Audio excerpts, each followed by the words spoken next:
आप देख रहे हैं आज भाकपा माले के शहीद युवा शहीद कॉमरेड गुणेश्वर महतो जिनकी हत्या 1983 ईस्वी में इस इलाके के भू सामंत दीपक महतो और उसके गुंडों के द्वारा कर दिया गया था। उनकी शहादत की 40वें वर्षगांठ के मौके पर उनके प्रतिमा का अनावरण के सिलसिले में आज यहाँ हजारों की तादाद में भाकपा माले के कार्यकर्ता एकत्रित हुए हैं और भाकपा माले के राष्ट्रीय महासचिव कॉमरेड दीपांकर भट्टाचार्य जी के हाथों इस मूर्ति का अनावरण किया गया है। इस मौके पर मैं आप तमाम साथियों को दिखाने के लिए यहाँ पर हसनपुर में उपस्थित हूँ। मैं खुर्शीद खैर KK न्यूज़ के लिए समस्तीपुर से।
मुफ्ती जी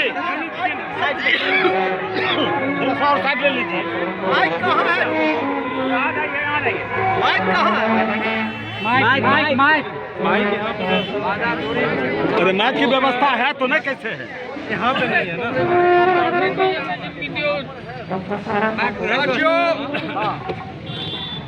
माइक की व्यवस्था। भाकपा माले आंदोलन के शुरुआती दौर में शहीद होने वाले कॉमरेड गुणेश्वर महतो की मूर्ति का अनावरण भाकपा माले के राष्ट्रीय महासचिव दीपांकर भट्टाचार्य करेंगे। इस मौके पर हम सब लोग संकल्प लेंगे कि लाल झंडा की ताकत को आगे बढ़ाते हुए, महागठबंधन की ताकत को आगे बढ़ाते हुए, भारतीय जनता पार्टी को, सांप्रदायिक उन्माद की ताकत को हम भगाएंगे और देश को बचाएंगे। तो भाकपा माले के राष्ट्रीय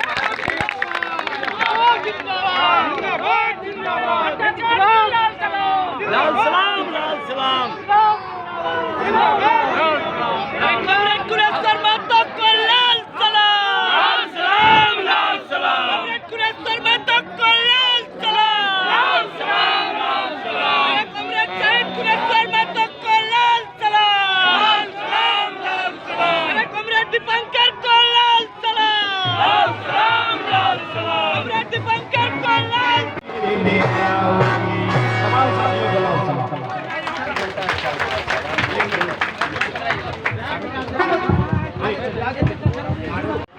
उस पर अत्याचार किया जा रहा था, उनके खिलाफ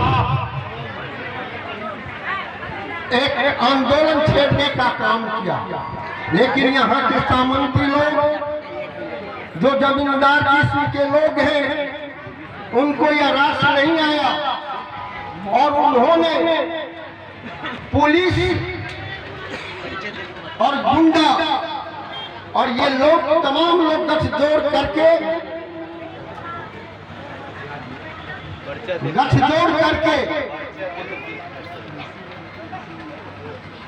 उन पर आंदोलन के क्रम में, जिस समय में वो प्रोटेस्ट निकाल रहे थे, उनके सीने में गोली मारने का काम किया और उस दिन उनका निधन हो गया, वो शहीद हो गए। तो आप लोग सब लोग जानते हैं, और ये जो हमारे साथी बुद्धेश्वर जी की हत्या हुई, और हम आए हैं आज उनको श्रद्धांजलि देने के लिए। हमारे साथी हर साल आते थे, अभी उनकी प्रतिमा का अनावरण हुआ। तो साथी बस हम 1 मिनट में 2 मिनट में अपनी बात कहेंगे कि बुद्धेश्वर जी की जो हत्या हुई वो उस जमाने में हुई। और सभा में मंच पर उपस्थित हमारी पार्टी के राष्ट्रीय महासचिव कॉमरेड दीपंकर भट्टाचार्य जी, मंच पर मौजूद पार्टी के पोलित ब्यूरो के सदस्य कॉमरेड धीरेन्द्र झा जी और तमाम पार्टी के गणमान्य नेतागण, महागठबंधन के तमाम नेता और इस सभा में मौजूद आसपास के इलाके से आए हुए तमाम, और आप चौंक जाइएगा, 4 साल का जो फीस है उसको 6,000 से बढ़ा करके 40,000 कर दिया। क्यों किया? क्योंकि मोदी जी चाहते हैं कि जो तमाम गरीब गुरबे हैं, किसान मजदूर के बच्चे हैं, उनको किसी हाल में पढ़ने नहीं देंगे। तो इतना फीस बढ़ा दो कि कोई गरीब का बाल बच्चा जो है वो कॉलेज में पहुंचे ही नहीं। हम देख रहे हैं कि किसानों के खिलाफ, मजदूरों के खिलाफ एक से एक कानून बन रहा है देश के अंदर।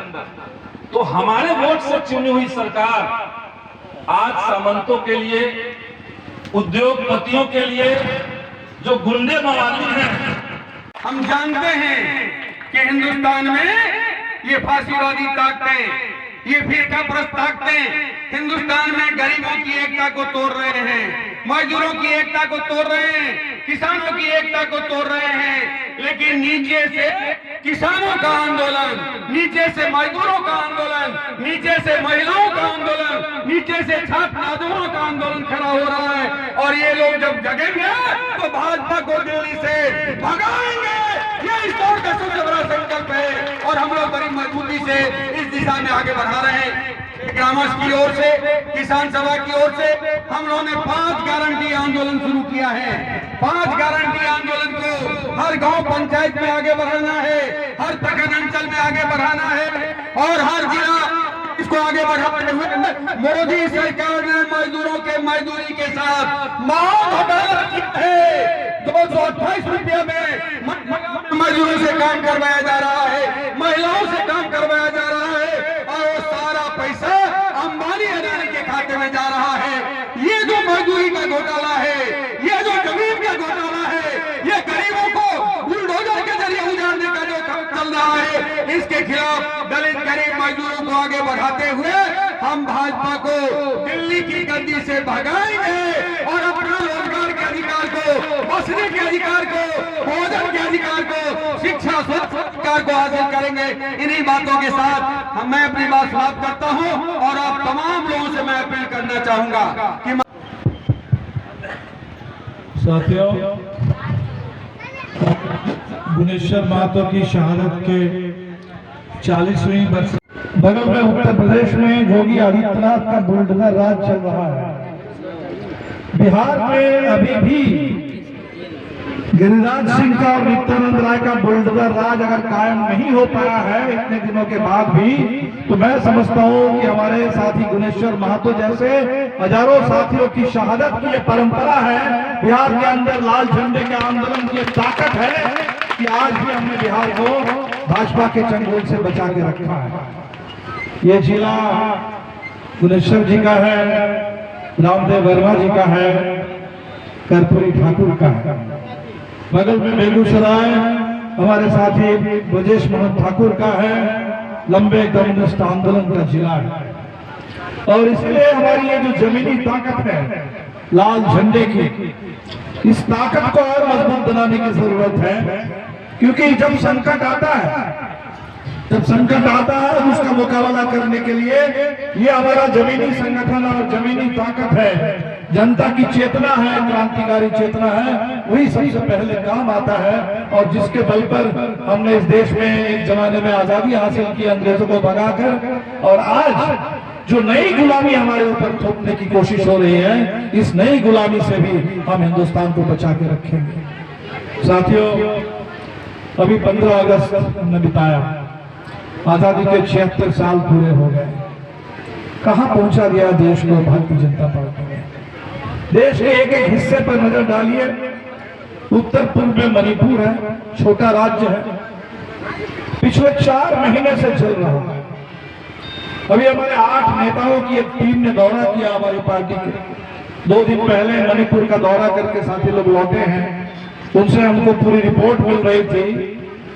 200 से ज्यादा लोग मारे गए 4 महीने में। करीब 7-8 हजार घरों को जला दिया गया।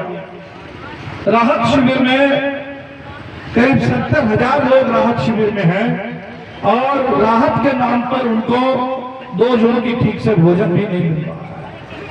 महिलाओं के साथ जो दरिंदगी हुई, उस वीडियो के बारे में लोगों ने देखा है, सुना है, और पूरी दुनिया में सवाल खड़ा हो गया कि हिंदुस्तान में हो क्या रहा।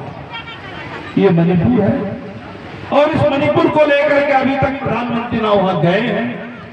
संसद में अभी संसद का सत्र समाप्त हुआ, आपने पहले कभी नहीं देखा होगा कि कोई प्रधानमंत्री है खुद को राजा समझता है। संसद चल रही है, सत्र में बहस हो रही है, प्रधानमंत्री संसद में नहीं आते, तो बगल में कहीं बैठे रहते थे, अपने दल के लोगों को भाषण करते थे। और इसलिए प्रधानमंत्री संसद में आए, इसके लिए अविश्वास मत लाना पड़ा ताकि प्रधानमंत्री आकर के संसद में अपना जवाब दे। ये आज मणिपुर की स्थिति। अभी मध्य प्रदेश में चुनाव आने वाला है। उस मध्य प्रदेश का एक वीडियो भी आप लोगों ने देखा होगा, हमारे नौजवान साथियों ने सोशल मीडिया पे जरूर देखा होगा। एक आदिवासी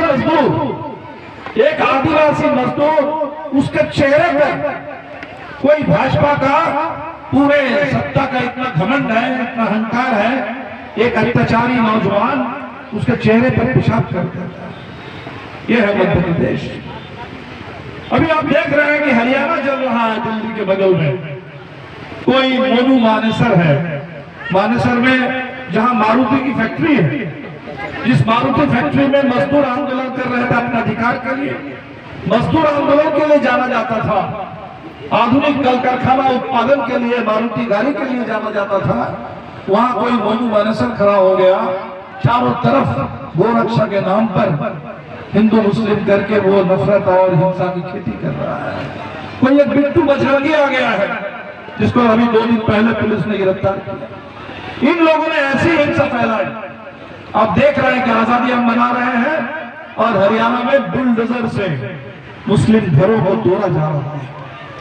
इसी बिहार का गुड़गांव के मस्जिद में वो जो नौजवान नायब इमाम थे, मौलाना साहब, शायद उनका नाम है, इसी बिहार के ही हैं। हमने उनका वीडियो देखा, सीतामढ़ी से उनका हमने वीडियो देखा।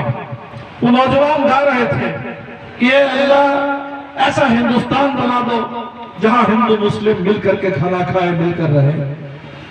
और रात में उस नौजवान को हमने सुना कि शायद उसके घर में बहन की शादी है और उनको 2 साल बाद घर लौटना था, लेकिन रात में ये पूरे गुंडे, बदमाश, विश्व हिंदू परिषद, बजरंग दल, ये पूरे गोरक्षा के नाम पर जय श्री राम के नारे लगाते हुए जा करके बर्बर तरीके से उस नौजवान की हत्या की।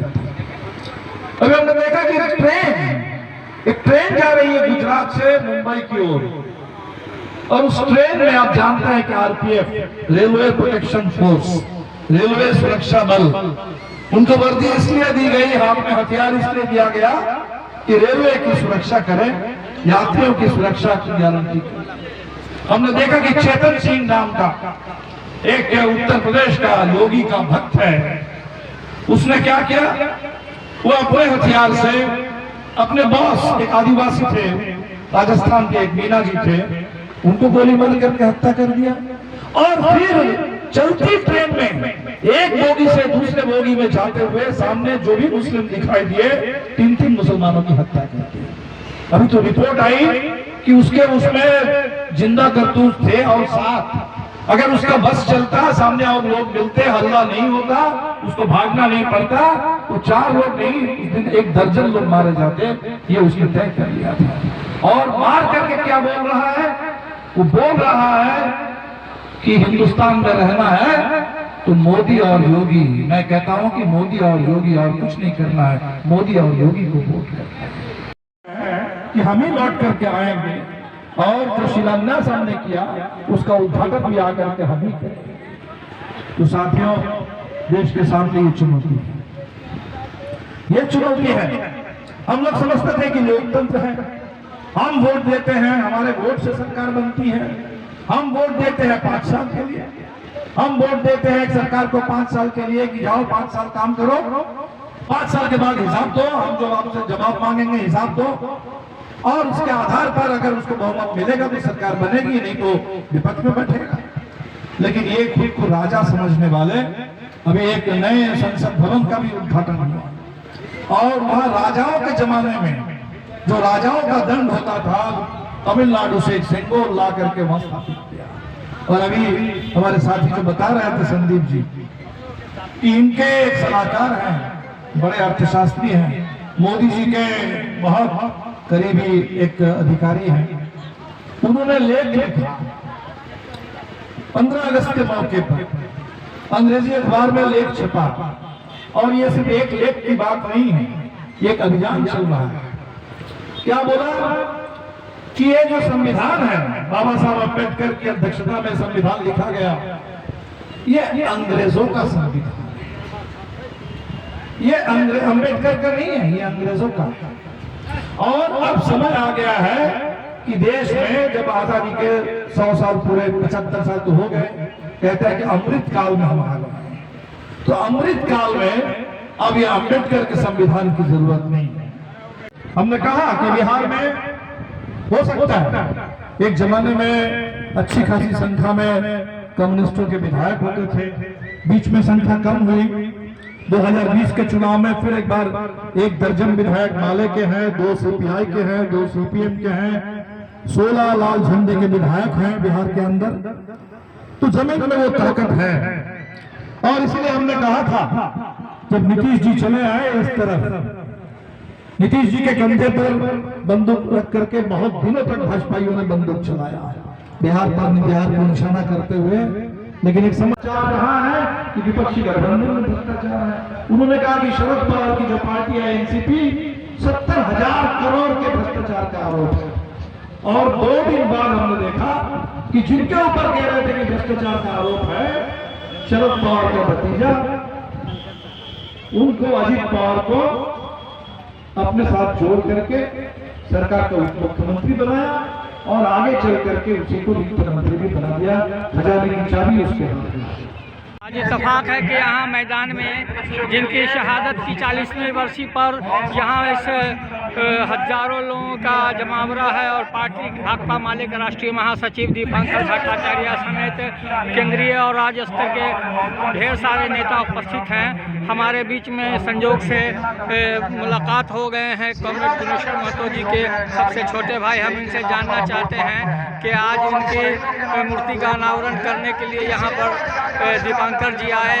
आज आपको कैसा फील हो रहा है कि आपके भाई ने जो इस गरीब गुरबा की लड़ाई में अपनी कुर्बानी दी थी वो जायज़ कुर्बानी थी और उन्होंने जो निशान छोड़ा वो और लकीर मोटी होती जा रही है या फिर वो आंदोलन कमज़ोर पड़ा है? बोलिए। मैं सुबोध कुमार शहीद गुणेश्वर जी का छोटा भाई हूँ। हम लोग उस समय 3-4 साल के ही थे जिस समय हमारे भैया पूरा संघर्ष किए किसान मजदूर किसान के लिए जमींदारों के खिलाफ जमींदारी नीति के विरोध में झंडा उठाए और सामंती ताकतों के विरोध में आम जन को जागृत कर रहे थे। इसी क्रम में यहाँ के गुंडों के द्वारा पुलिस गठजोड़ करते हुए और इस आंदोलन को कुचलने का काम करने के लिए उनकी हत्या कर दी। लेकिन दोस्तों आज 40 साल गुजर गए हैं और 40 साल के बाद ये आंदोलन जिंदा है। एक शहीद कॉमरेड गुणेश्वर शहीद हुए हैं लेकिन आज सैकड़ों कॉमरेड गुणेश्वर यहाँ खड़े हैं। मैं उनकी मूर्ति का अनावरण भाकपा माले के राष्ट्रीय महासचिव कॉमरेड दीपांकर भट्टाचार्य के द्वारा हुआ है। मैं बहुत खुश हूँ। आज कम से कम हमारे 5-6 भाई थे और आज 5 भाई हम लोग हैं अभी वर्तमान में और छठा भाई को भी हम लोगों ने एक स्थान दिया है और जिंदगी आने वाले पीढ़ी के लिए अजर अमर कर दिया है। अमर हो गए और जिंदगी भर के लिए सब दिन वो अपना ये विराजेंगे। और इस जगह